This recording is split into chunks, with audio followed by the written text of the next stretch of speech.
تو جہانگیر خان ترین کو میں بار بار کہہ رہی ہوں میں مشورہ تو نہیں دے سکتی, لیکن ساری کانسپریسی, ساری سازش جو ہے نا یہ اسحاق حقانی کی ہے. ان کو چاہیے کہ ان کے مشورے بالکل نہ سنیں. وہ پرائم منسٹر صاحب کے دوست ہیں اور وہ رول آف لا پہ بلیو کرتے ہیں, اور وہ اس لیے رول آف لا پہ بلیو کرتے ہیں کہ وہ اپنے سارے کورٹ کیسز کے اندر آپ کو مقدموں کے باہر ہی, کورٹ کے باہر ہی وہ نظر آتے ہیں جب وہ انٹرویو دے رہے ہوتے ہیں. اس کا مطلب ہے کہ وہ مقدمات کا سامنا کر رہے ہیں. ارشاد صاحب, کیا مشیروں نے اس حال میں پہنچایا ہے یہ بتائیں کہ یہ تو آپ نے ایک بڑا یہ تو ایک بڑی آپ نے ایک پتے کی بات کر دی کہ کیا اسحاق حقانی صاحب جو ہیں وہ جہانگیر ترین کو گمراہ کر رہے ہیں اور اپنے ایجنڈے پر لا رہے ہیں. جہانگیر ترین صاحب خود کوئی شکایت نہیں ان کو حکومت سے یا شہزاد اکبر صاحب سے یا اعظم خان سے. بالکل کہہ رہے ہیں. میں نے ساؤتھ پنجاب میں کور کمیٹی کی 2012 سے ممبر تھی. I was the youngest core committee member جب 16-18 لوگ صرف کمیٹی میں ہوا کرتے تھے. یہ بعد میں آئے اور انہوں نے پارٹی کی جتنے بھی ساؤتھ پنجاب میں, آپ کو اس کی چھوٹی سی اگزامپل دیتی ہوں. انہوں نے مظفر گڑھ میں شبیر علی قریشی جو اسٹیٹ منسٹر ہے, انڈیپینڈنٹ جیت گئے, پی ٹی آئی کے کینڈیڈیٹ تھے, ان کی جگہ مصطفیٰ کھر صاحب کو دے دیا. وہ پی ٹی آئی کی ٹکٹ پہ ہار گئے. میرے جو ڈیرہ غازی خان میں انہوں نے ذوالفقار کھوسا صاحب کو اور سیف الدین کھوسا صاحب کو پی ٹی آئی کی ٹکٹ دے دی, اور ہمارے انہوں نے ٹکٹیں نہیں دی, وہ پی ٹی آئی کی ٹکٹوں پہ ہار گئے. ایسے فیصلے اسحاق حقانی نے کیے ہیں. عائشہ نذیر جٹ کو ہرا دیا, عارفہ نذیر جٹ کو ہرا دیا, اپنی ووٹ نہیں. کس قسم کا پریزیڈنٹ ہے جو اپنی ٹکٹ جو ہے وہ نہیں جیت سکا؟ تو غرور کی بات نہیں ہے. بات یہ ہے کہ آپ ہوں گے بڑے ایکسپیرینس, لیکن I am sorry P T I کے اندر ووٹ صرف اور صرف پرائم منسٹر عمران خان کا ہے. تو جو انڈیپینڈنٹ وہ اپنے ساتھ لے کر پھرتے ہیں وہ سب کے سب پی ٹی آئی کی ووٹ کے اوپر وہاں پہ کھڑے ہوئے, کیونکہ ان کو ٹکٹیں نہیں دی گئے تھے. پھر انہوں کو سنبھال کے واپس پرائم منسٹر صاحب کے پاس لے گئے تھے کہ ان کے ساتھ زیادتی کی تھی. وہ زیادتی کس نے کی تھی؟ اسحاق حقانی نے کی تھی. تو میں تو وہی ساؤتھ پنجاب کا حصہ ہوں. بات یہ ہے کہ ٹکٹ جس کے پاس ہے اگر ووٹ جی نہیں اگر ووٹ پی ٹی آئی کا ہے, عمران خان کا ہے, تو جس کے پاس ٹکٹ ہونا چاہیے اس کو جیتنا چاہیے. جیت وہ رہا ہے جس کے پاس ٹکٹ نہیں ہے, جس کو ٹکٹ نہیں دیا گیا. یہ تو کوئی وہ اس لیے کہ میں نے آپ کو پہلے اگزامپل دے دی کہ وہ ہمارے ہی نہیں ارشاد عارف صاحب آپ لاجک کو سمجھے. وہ ہمارے پی ٹی آئی کے کینڈیڈیٹ تھے جنہوں نے زیرو سے اسکریچ کر کے اپنے حلقے بنائے تھے, جیسے میں ہوں یا میرے ساتھ اور طرح کے لوگ تھے جو کہ جیت سکتے تھے. ہمیں ہرانے کے لیے اس حقانی نے بڑی کوششیں کی. بعد میں یہ جو ہے نا گورنر بننے چلے تھے کہ مجھے گورنر بنا دیا جائے. یہ لوگوں کے پرسنل گرجز ہیں جو جہانگیر خان ترین یا پرائم منسٹر صاحب یا پارٹی کے اندر پیدا کر رہے ہیں. دیکھیں نا, آپ کو اگر آپ علیم خان صاحب بھی تو اس کے اپر پنجاب کے پریزیڈنٹ تھے, اپنی سیٹ تو جیتی ہے نا انہوں نے. کیانی صاحب بھی تو پریزیڈنٹ تھے نا, اپنی سیٹ تو جیتی ہے. تو یہ کس قسم کے پریزیڈنٹ جو اپنی سیٹ نہیں جیت سکے؟ تو میرا صرف مطلب یہ ہے کہ یہ لوگ اپنے پرسنل گرجز کی خاطر جانبوجھ کس طرح کے رفٹ پیدا کرے. جی جو ایجنڈا آپ کو نظر آ رہا ہے, میں تو یہی کہہ رہی ہوں کہ میں عمر میں بہت چھوٹی ہوں جہانگیر خان ترین سے, لیکن ان کو چاہیے کہ ناکام ترین شخص اسحاق حقانی کی باتیں نہ مانیں. جی ارشاد صاحب نہیں, لیکن دیکھیں ان کو صدر ساؤتھ پنجاب کا صدر جو تھا وہ عمران خان نے بنایا تھا, جہانگیر ترین نے تو نہیں بنایا تھا. ہاں لیکن اس وقت دوست تو انہیں کہتا نا, یہ تو نہیں پتا ہوتا نا کہ یہی لوگ پھر اپنی پارٹی کے ساتھ اپنی پرسنل خواہشات کے ساتھ زیادتی کریں گے. یہی تو ان لوگوں کا تھا نا. ایم پی اے اور ایم این اے کی سیٹ تو لڑ رہے تھے, وہ پنجاب کے سی ایم بننا چاہ رہے تھے. اللہ کی کرنی کہ اللہ تعالیٰ نے سعادت سے سی ایم عثمان بزدار صاحب کو بنوا دیا, تو اللہ کی طرف سے جس کے ماتھے پہ اللہ نے لکھا ہوا ہوتا ہے. وہ یہ ہے کہ جی مسلم لیگ نون کی لیڈرشپ کہہ رہی ہے کہ عمران خان گرفتار کرانا چاہتے ہیں شہباز شریف صاحب کو, اور ہم ان کو گرفتار نہیں ہونے دیں گے. کیا واقعی حکومت چاہتی ہے کہ شہباز شریف صاحب کو تیسری دفعہ گرفتار کیا جائے, اور کیا ان کے پاس ہتھیار ہے یا قوت ہے جس کی وجہ سے وہ گرفتار نہیں ہونے دیں گے؟ ارشاد عارف صاحب آپ کو پتہ ہے کہ تیسری دفعہ گرفتاری کس کیس میں ہے؟ آپ کو پتہ ہے کیوں پی ایم ایل این کے جو سپوکس پرسن تھے وہ باقاعدہ تھریٹ کر رہے تھے گورنمنٹ کو کہ جی قیامت آ جائے گی اگر آپ نے شہباز شریف صاحب کو گرفتار کیا؟ آپ کو کیس کا پتہ ہے؟ کیا کیس ہے؟ میں آپ کو بتاتی ہوں. جی میں آپ کو بتاتی ہوں. یہ ہوا ایسے گرفتار کرنا چاہتے ہیں. جی میں آپ کو بتاتی ہوں. ذرا سن لینا کہ گرفتاری بنتی ہے کہ نہیں بنتی. ارشاد عارف صاحب آپ فیصلہ کیجئے گا کیونکہ آپ پینلسٹ ہیں.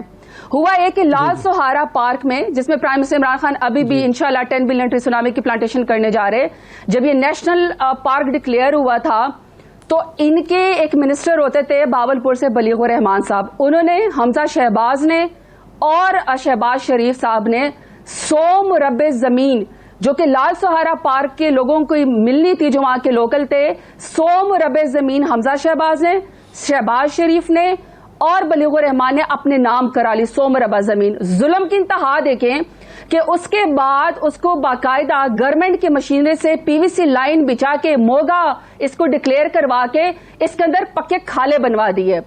دوسرا اسی کے اندر ان کے اوپر کیس یہ ہے کہ سیٹلائٹ ٹاؤن ہے جو انڈیا سے ہجرت کرنے والے پاکستانیوں کو ملنا تھا، یہ جو تھے یہ کسی عاطف نامی شخص پہ ان کے منسٹر جو تھے ایکس بلیغ الرحمان نے ان کے نام پہ سیٹلائٹ ٹاؤن کروایا، بعد میں وہ زمین بھی ہجرت والے لوگوں کے اپنے نام پہ اور شہباز شریف کے نام پہ جو ہے وہ انتقال کروا دی۔ تو میں آپ سے ذرا پوچھنا چاہتی ہوں نہیں زرتاج صاحبہ یہ بتائیے کیا شہباز شریف بہاولپور اراضی کیس میں اب کی بار گرفتار ہوں گے؟ جی بالکل ہوں گے، اور یہ اصل کیس یہی ہے کہ ایک ہجرت کرنے والوں کے سیٹلائٹ ٹاؤن کے نام پہ انہوں نے زمین پورے سیٹلائٹ ٹاؤن بلیغ الرحمان نے اور شہباز شریف نے اپنے نام پہ ہتھیائی۔ نیشنل پارکس لال سہارا پارک کے 100 مربع زمین حمزہ شہباز، بلیغ الرحمان اور شہباز شریف نے اپنے نام کروائی جو وہاں کے لوکل لوگوں کو ملنے تھے جن کی زمین نیشنل پارک میں آنی تھی۔ آپ مجھے بتائیں سرکاری زمین پہ آپ قبضہ کر لیں، غریبوں کے ہاتھ سے جن کو حکومت نے پیسے دینے تھے وہ اپنے نام ہتھیا لیں، ہجرت کرنے والوں کی زمینیں آپ اپنے نام پہ ہتھیا لیں، اس کے اوپر سیٹلائٹ ٹاؤن بنا دیں، اور اس کے بعد آپ سرکاری مشینری سے اس کے اندر پی وی سی لائن بچا کے باقاعدہ اس کے کھالے بنا لیں اور اپنا لوکل فنڈ اس کو جہاں کے دے دیں، جو کہ گورنمنٹ آپ شہباز شریف جب آپ خادم اعلیٰ ہوں تو کیا وہاں گرفتاری بنتی ہے کہ نہیں بنتی؟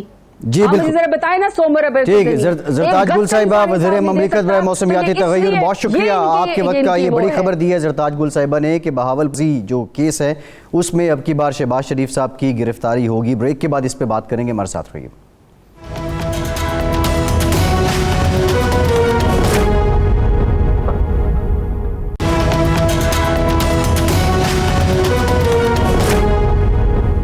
بریک کے بعد ایک بار پھر سے آپ کو خوش آمدید کہیں گے، نون لیگ کا موقف بھی لیں گے۔ ارشاد صاحب جو بات کی ہے اس سے پہلے زرتاج گل صاحبہ نے، انہوں نے کیس بھی بتا دیا کہ شہباز شریف صاحب کس معاملے میں گرفتار ہونے جا رہے ہیں۔ یہ بہاولپور اراضی اسکینڈل، اس میں اتنی جان ہے کہ یہ شہباز شریف صاحب اگر گرفتار ہو بھی جائیں تو ان پہ خلاف روایت جرم ثابت بھی ہو جائے۔ ارشاد صاحب